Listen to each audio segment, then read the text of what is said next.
Doktor. Angkat gigi lah. Sampai sini. Okey. Oh, dia pakai spek tu. Sana dia. Ada ni atas sini. Ada tak tahu. Cek dia tahu. Gigi kakak ni dia dah tumbuh lah. Gigi baru kan. So gigi dia yang lain okey. Tak ada masalah lubang, tak apalah. Cuma gigi dia dah start goyang lah yang bawah ni satu ni memang kuat goyang. Sebelah dia ni goyang. Goyang tapi tak kuat sangat. Macam gigi yang sebelah ni. Yang kanan ni memang goyang lah. Yang ni dia kurang sikit. Apa yang kita boleh buat lepas gigi susu dah cabut, kita advise untuk kakak tolak dengan lidah. Tolak dengan lidah, gigi kekal yang dah tumbuh tu. Cuma nak kata dia akan cantik balik dua-dua ke depan tu, kita tak boleh, tak ada jaminan lah. Sebab dia tak duduk, dia tak naik elok-elok daripada gigi susu. Dia naik kat belakang daun. So position itu sendiri pun dah salah sikit lah. Punca dia kenapa dia tak naik selain? Kadang-kadang just genetik lah. Genetik satu daripada parents. So apa yang kita boleh buat, just kita monitor sahajalah. Just biar semua gigi kekal tumbuh. Dia dah besar sikit, nanti boleh plan lah untuk rawatan ortho braces ke apa, untuk betulkan balik dia punya alignment lah. For now kita just fokus untuk bagi gigi tu bila dia dah goyang, cabut. Goyang, cabut. Tu sahajalah. Maknanya kalau tak goyang tak boleh cabut lagi kan?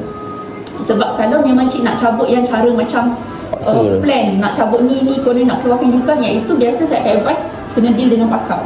Sebab dia akan ambil x-ray, dia akan tengok eruption mana yang mungkin ni dia nak keluar, so ni kena cabut.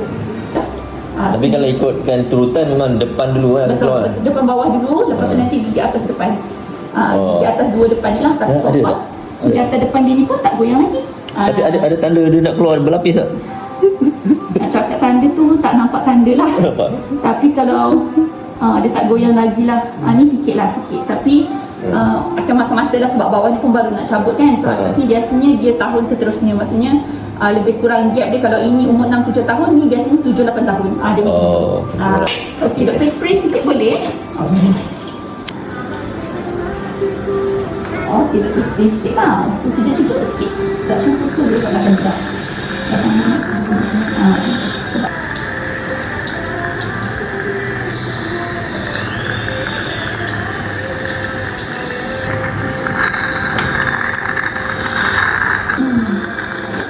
Okey, kakak besar.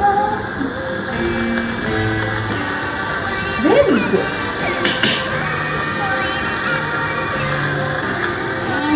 Okey dah. Ya. Mana ada dia? Selap, rasa tarik sikit kan? Okey, Allah. Macam sekarang lah. Dah lagi nak minta Allah. Okey, macam itu tak? Macam dah. Dah, kakak kuat lah. Kuat lah, macam ni bagi tahu kawan-kawan. Ni cabut dulu gigi terus. Kan? Dah, okey kan? Jadi nak makan sejuk-sejuk nak? Jadi boleh bagi makanan sejuk-sejuk. Aiskrim. Aiskrim suka ni. Nak? Boleh? Sebab cabut dua gigi boleh makan aiskrim. Okey? Okey lah, tak campur. Kita tengok sekejap.